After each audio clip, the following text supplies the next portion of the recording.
All right, we welcome you to another edition of the Alaska Sports Talk podcast here on the UAA Coaches Show with Ryan McCarthy. Coach, glad to have you on. Thanks for taking some time. I know you're on the road. Pleasure as always to have you here. Yeah, thanks so much for having me.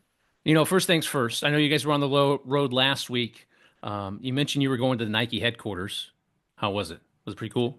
Yeah, it was awesome. It's always great to show the new girls especially and this year the foreign ones because they're seeing the United States for the first time or one of the few times they've seen it. And then just to show them like that entire campus. So and I think for college age kids it's really cool for them to see that they can still be involved in the world of athletics and be at a company where the culture kind of revolves around that and still, use their degree that they've Right. been studying for. And, macroeconomics matters there, but you can still play intramural football with like the ex Oregon quarterback or something. Right, right. Is that a closed campus? Like you guys got to get like a, pass to go through and things like that? Is that how that works? Yeah, for the most part. I mean, you can like show up and like walk around, but they typically will flag you down if you just, yeah, show up. I Yeah. knew it because about here way back, right? I think this was the GNAC's maybe first year of the championship. I had some time to kill and I went down and I checked out the Nike World headquarters and like I drove on and I started walking around by myself. And I lasted maybe 20 minutes because I got all these looks like I shouldn't be here right now. So they kicked me out kind of. I'm like, I don't think because I went into the Jordan building, like I was like just Yeah. like this is awesome. This is great. And then all these people with badges are like, yeah, you shouldn't be here, man. I'm like, okay. Right. So I found myself out. But anyway, that's cool. Yeah, it is a cool place to visit. That's for sure.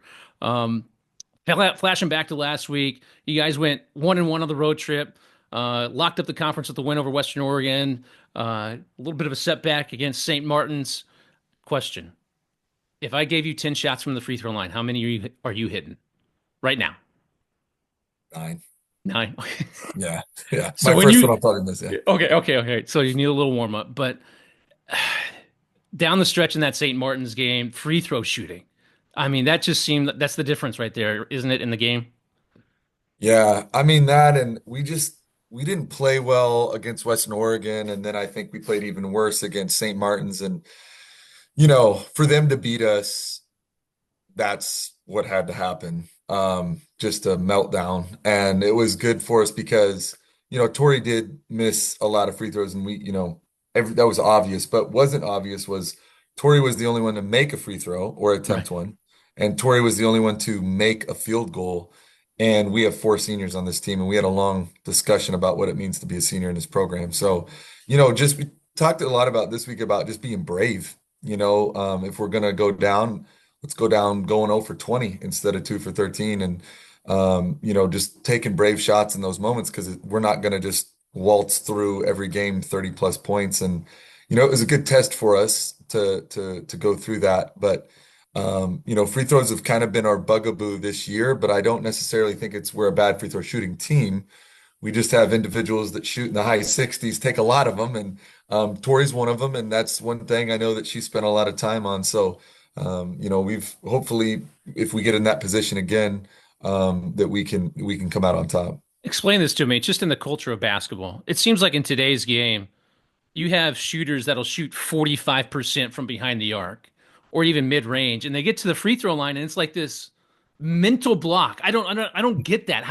Can you explain that? Because that seems like it's kind of moving that way. Like you got great shooters from beyond the arc, you get to the line from 15, and like it's just bricks. Like, is there a reason for that? Is it just a mental thing? Like, what is that? The only thing I can equate it to, and I'm not a big hunter, but I've been hunting.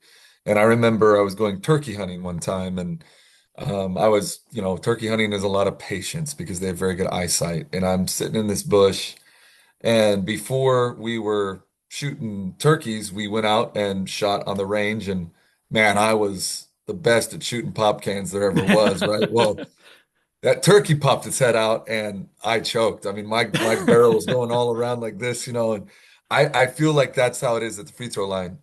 I think it depends what the flow of the game is, what the energy of the team is. I think those moments the game slows down and it becomes all about you rather than taking a shot within rhythm and it's in the flow of the offense and the game. the free throw, the game stops. And I think it's the same as hunting. Your heart stops when you see that animal that's in front of you that you've been waiting all day for.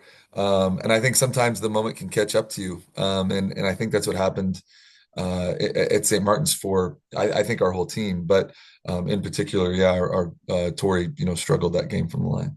It just seems like every time I'll watch the NBA or even upper level college basketball. I'm like, how can you shoot that well?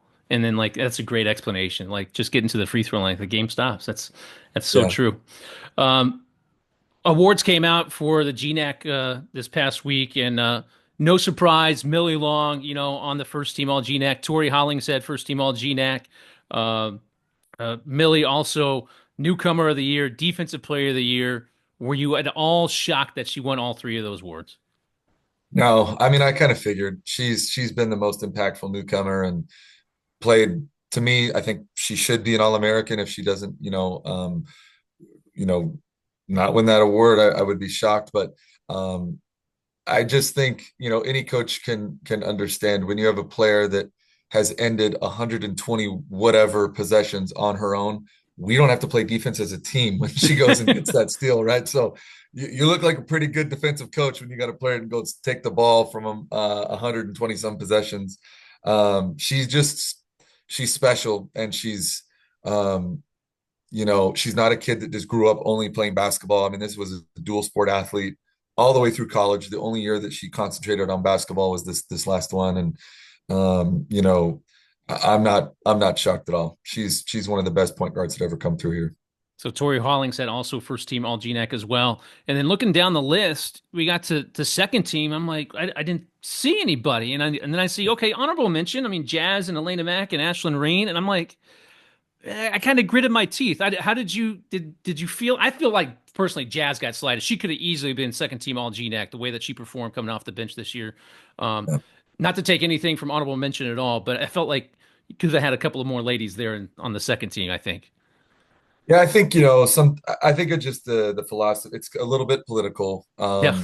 because you can't vote for your own players in the GNAC anyways. And so um, I think some coaches take the philosophy, hey, let's choose the best player on every team and let's try to get as many teams represented in these first and second team as we can. I don't fall in that camp, but I understand the philosophy of that. And I think probably this particular year more coaches shared that philosophy than not. I'm under the impression that if you're the best player on the best team, you should be player of the year. If you were really that good, then your team should have won first, in my opinion. So I don't like the whole underdog moving the pieces kind of thing. You should be, you know, um, high school is so much different than college because I do agree with part of that in high school because you can't choose your own players. But if we're going to say coach of the year, player of the year, all those things, that involves recruiting. And I would say, over half of our job is to get good players. Yeah. And so, yeah, if you can go find the best player, then that player should be, the player of the year. And I thought if it wasn't going to be from our team, then it was going to be Billings. And if you know we're dominating the league like we did this year, I appreciate having all five of those kids in it because I felt they all deserved. I nominated all five of them. But yeah, I think Jazz is better than a couple of the kids on the second team, especially, and for that matter, Ashlyn. I thought Elena probably started off real strong and finished a little bit on the lower end performance wise, but for her to come from basically nothing to an all conference player, Right. man, that's a huge jump at this level because I don't think there's a better conference in the country than the GNAC, and I don't think that anyone travels like the GNAC does. It's just such a grueling season. Right. Everybody's like, "Man, you guys lost to Sam Ryan." I was like, "Well, yeah, I mean, that's a hard road trip. You Right. drive 3 hours from Salem, Oregon, all the way up to Olympia, and there's all sorts of excuses for it. But I mean, it at the end of the day, it's hard. Yeah. So Definitely. And you made mention of, Coach of the Year awards. I should make mention of this. Sixth time you've won the GNAC Coach of the Year. Congratulations on that. I feel like if I ask you, I know the answer I'm going to get, but I'm going to ask you anyway. When you get these Coach of the Year awards, it's got to be a team award in your mind, right? I mean, it's not about you and your coaching staff. I mean, this is an all around team effort when you get recognized like that. Yeah, I mean, I think it comes along with a championship. Anytime that you get a Coach of the Year award, I don't know how you measure that. Like I just think like you had the best team or you Right. didn't. You stayed healthy. For the most part. So yeah, I mean, we hit a lot of home runs in recruiting. We I do think our staff did a good job this year. Like we always, Shayna kind of overlooks both scouts. Jalen and Jenna both take one team and they kind of trade off on personnel and game plan, and then I kind of oversee the whole thing. But man, they made my job easy this year. Like it's just so nice when you have that many, people on staff. And every Coach of the Year award that I have won, we had really good players, so that makes plays work real nice. And B, we've just always had coaches that really understand like this is what we're trying to do, and this is the recipe that we think works. So yeah, I think some of our bad years, like we probably coached better to win 19 games a year ago. Right. Like we were kind of coming up with different things, but I think those years helped us get back to this point where we really had to like, okay, we used to play strictly zone, and this year we've mixed it up a lot. And you just have to take a look at your team, and I think where Division II is similar to high school, I think Division I is chess. Division I is like you're moving the pieces, and you all have similar budgets and players. Division II is not. We're kind of getting like there's still a level above us, so one player can really change your program. Um, in Division II, you're just dealt a hand. Like you can't always get on the men's side a 6'10" guy that's just a dude. You can't Right. always get like a 6'3" girl that, man, she's like Tori.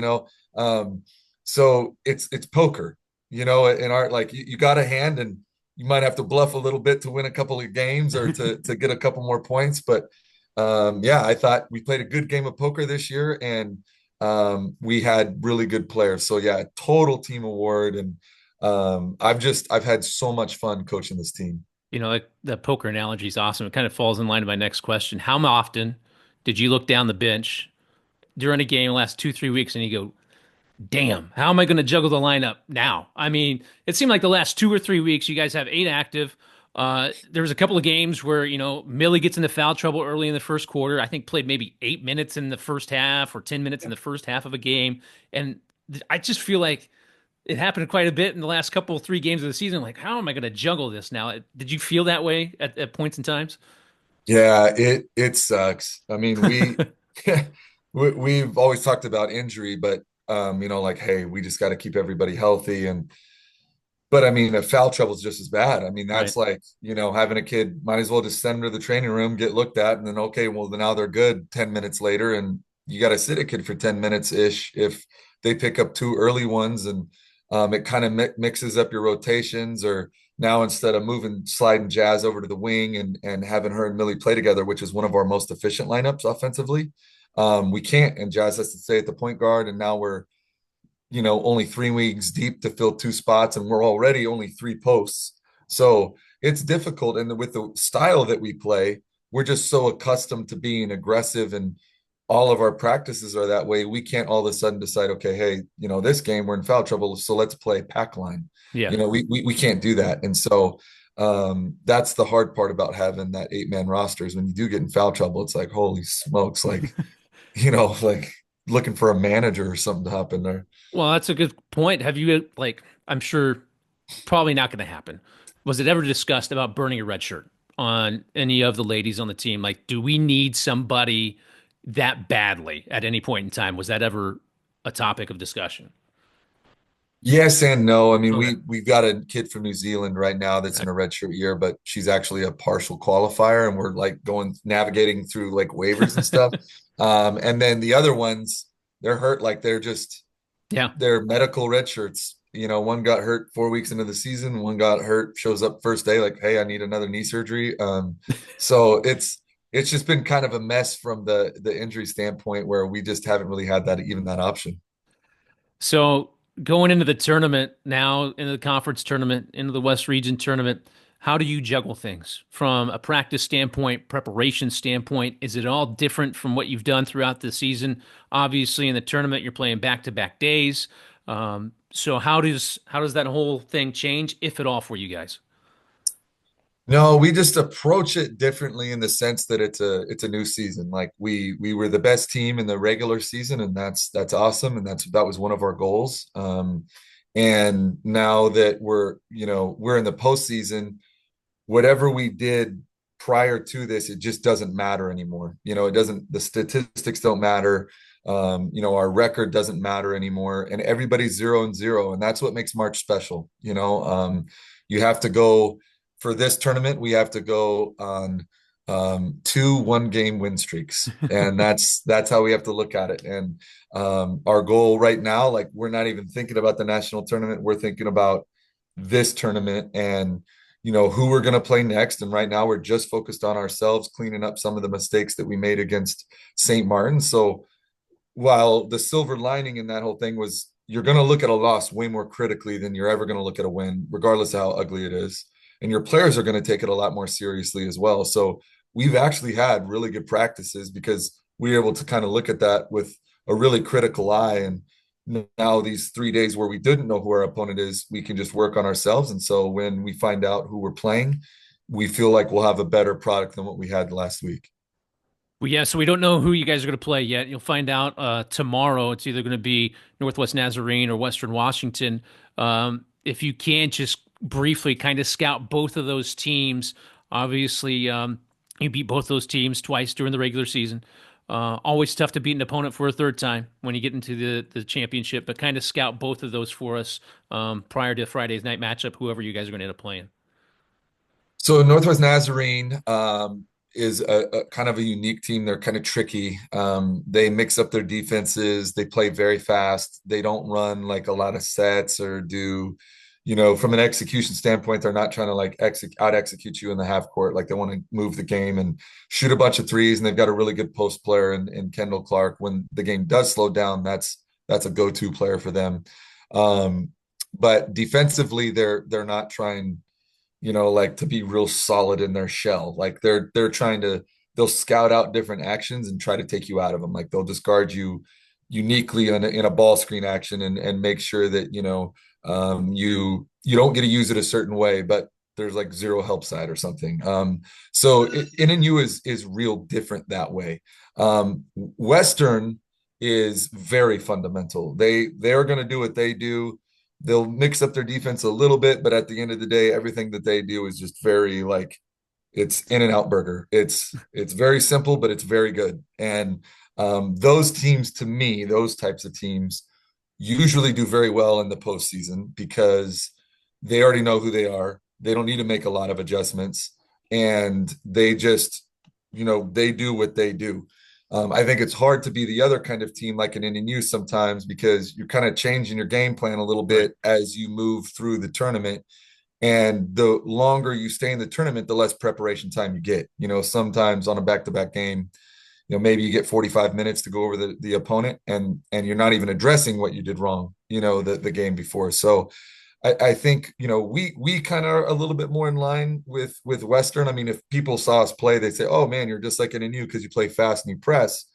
But we kind of do what we do, like we Right. don't really change things up too much. We just want to be really elite at what we do. And I think Western, if I had to choose one, I'd probably say maybe Western.